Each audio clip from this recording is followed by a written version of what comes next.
1944వ సంవత్సరం బ్రిటిష్ వాళ్ళు మన దేశాన్ని పరిపాలిస్తున్న రోజులవి. బ్రిటిష్ వాళ్ళ యొక్క అణిచివేత అనేది భారతదేశం మీద అధికంగా ఉంది. విస్తారంగా వాళ్ళు మన దేశాన్ని దోచుకుంటూ ఉన్నారు. వాళ్ళకి ఎదురు తిరిగి వారిని మనం ప్రశ్నిస్తే, వాళ్ళకి ఎదురు తిరిగితే పిట్టలు కాల్చినట్టు కాల్చి చంపేస్తూ ఉన్నారు. మన భారతీయులందరూ క్రూరమైన ఇబ్బందులను బ్రిటిష్ పరిపాలనలో ఎదుర్కొన్నారు. భయంకరమైన బానిసత్వాన్ని ఎదుర్కొన్నారు.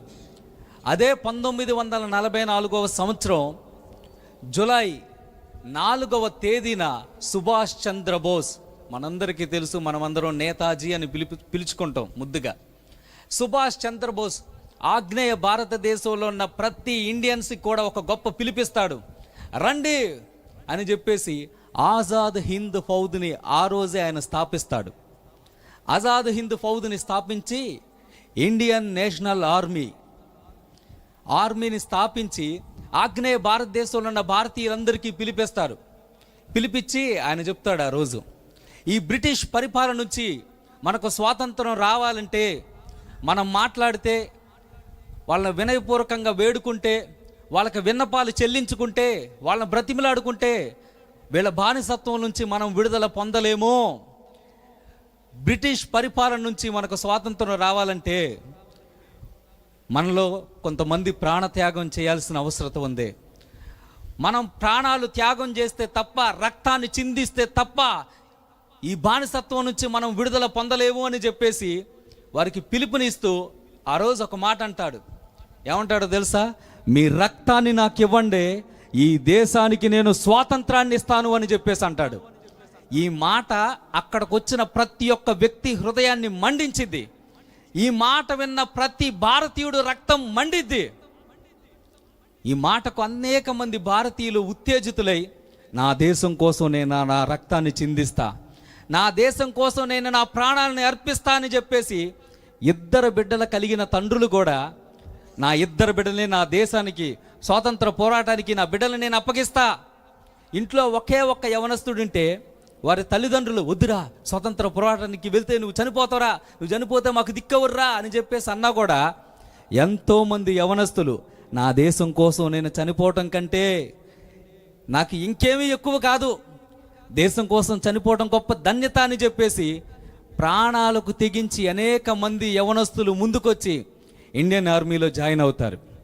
అదే సమయంలోని భగత్ సింగ్, మనందరికీ తెలుసు, కాలనీలు ఉంటాయి, ఆయన పేరు మీద విగ్రహాలు ఉంటాయి. భగత్ సింగ్కి వాళ్ళ అమ్మ నాన్నలు పెళ్లి సంబంధం చూస్తూ ఉంటారు. మంచి అమ్మాయిని చూసి పెళ్లి చేయాలని చెప్పేసి అనుకుంటారు. పెళ్లి సంబంధం చూస్తే ఆయన ఏం చేస్తాడో తెలుసా? వాళ్ళ ఇంట్లో ఒక లెటర్ రాసి వాళ్ళ టేబుల్ మీద పెట్టి పారిపోతాడు.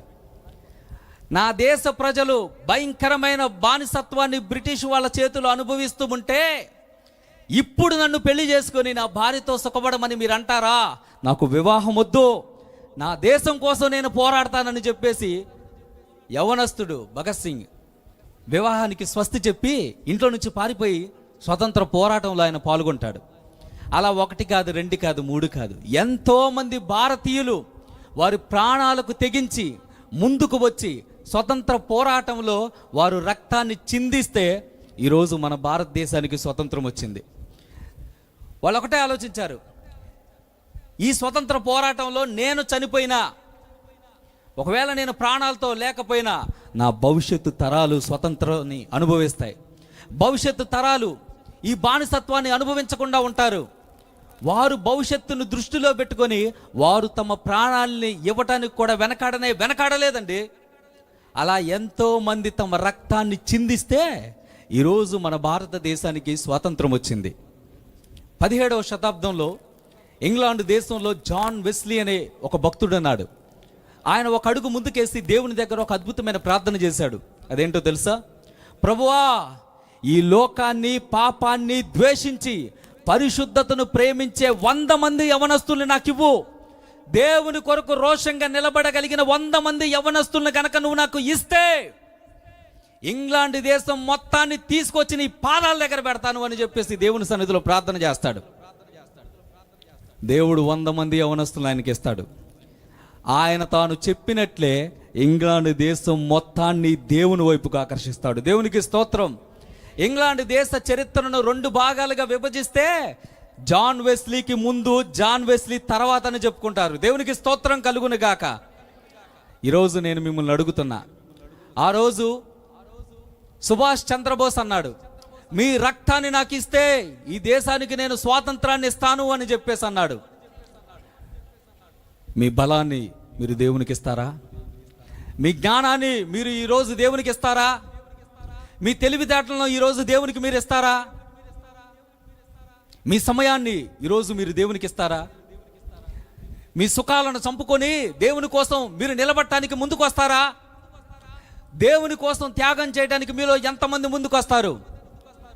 మీ బలాన్ని ఈరోజు మీరు దేవునికి ఇవ్వడానికి ముందుకొస్తే ఈ ప్రపంచంలో ఉద్యమం ఎక్కడ నుంచే ప్రారంభమైంది. చరిత్ర ఉద్యమాన్ని ఎక్కడ నుంచో చూసింది. దేవునికి స్తోత్రం కలుగును గాక. హల్లెలూయా. ఎక్కడ నుంచో ఉద్యమం పుట్టదో, ఎక్కడ నుంచో ఉద్యమం పుట్టదో, నేను ముందుకొస్తాను, నేను నిలబడతాను అని అనుకున్నప్పుడే మన జీవితంలో గొప్ప ఉద్యమాన్ని మనం చూడగలుగుతామండి.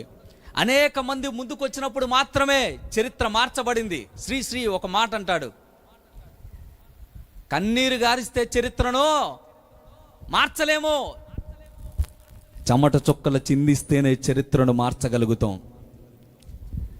ఈరోజు ఈయన మాటలు వింటున్న ప్రియమైన సహోదరి సహోదరుడా, నేనున్నాను ప్రభువా, నన్ను వాడుకో, నేనున్నాను, నేను నిలబడతాను అని అంటే దేవుడు మనల్ని ఉపయోగించుకోవడానికి ఎప్పుడూ సిద్ధంగానే ఉన్నాడు.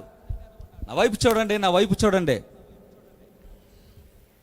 స్టేజ్ని వణికించే వ్యక్తులు కాదు దేవునికి కావాల్సింది, నరకాన్ని వణికించే వ్యక్తులు దేవునికి కావాలి. నరకపు స్థావరాల మీద మూకుమ్మడిగా దాడి చేసే వ్యక్తులు దేవునికి కావాలి.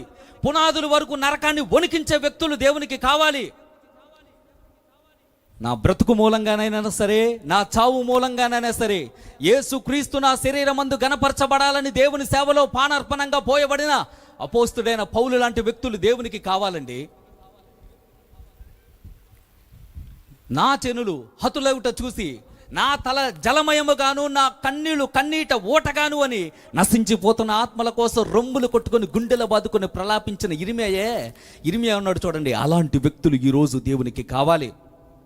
సాతానికి సంతగా ఉన్న స్థలాల్లో సింహములా గర్జించుకుంటూ వెళ్ళి సాతాను కబంధ హస్తాల్లో ఉన్న ప్రతి ఒక్క ఆత్మను, సాతాను స్థావరాల్లో ప్రవేశిస్తూ సాతాను చేతుల్లో ఉన్న ప్రతి ఒక్క ఆత్మను చెరపట్టి దేవుని పాదముల యొద్ద పడవేసే వ్యక్తులు ఈరోజు దేవునికి కావాలి.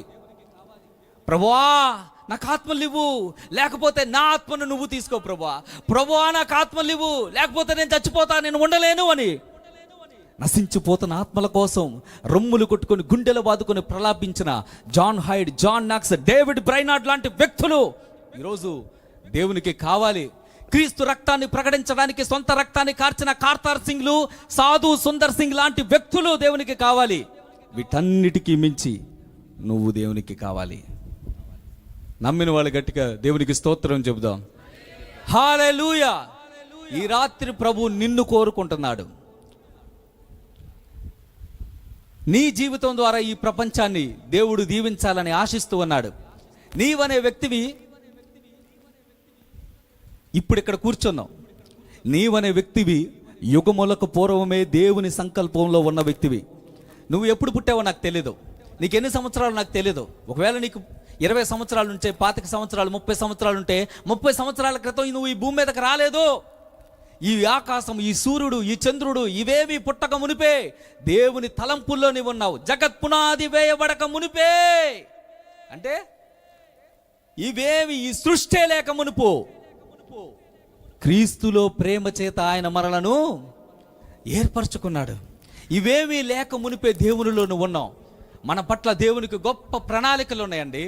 మన పట్ల దేవునికి గొప్ప ఆలోచనలు ఉన్నాయి. మనము నిలబడితే దేవుడు మన ద్వారా ఈ లోకాన్ని దీవించాలని ఆశిస్తూ ఉన్నాడు. దేవుని బిడ్డ, ఈరోజు ప్రభు నిన్ను కోరుకున్నాడు. ప్రభు నిన్ను పిలుస్తూ ఉన్నాడు. ఒక ప్రత్యేకమైన ఉద్దేశం నిమిత్తం, ఒక ప్రత్యేకమైన పని నిమిత్తం, ఒక ప్రత్యేకమైన ప్రణాళిక నిమిత్తం. ఈరోజు నేనున్నాను, నన్ను వాడుకో, నేనున్నాను, నేను సహకరిస్తాను, నేనున్నాను, నేను నిలబడతాను అని చెప్పేసి అంటే మిమ్మల్ని బలపరచడానికి, మీ ద్వారా ఇతరులను బలపరచడానికి ప్రభు ఎప్పుడూ సిద్ధంగానే ఉంటాడు.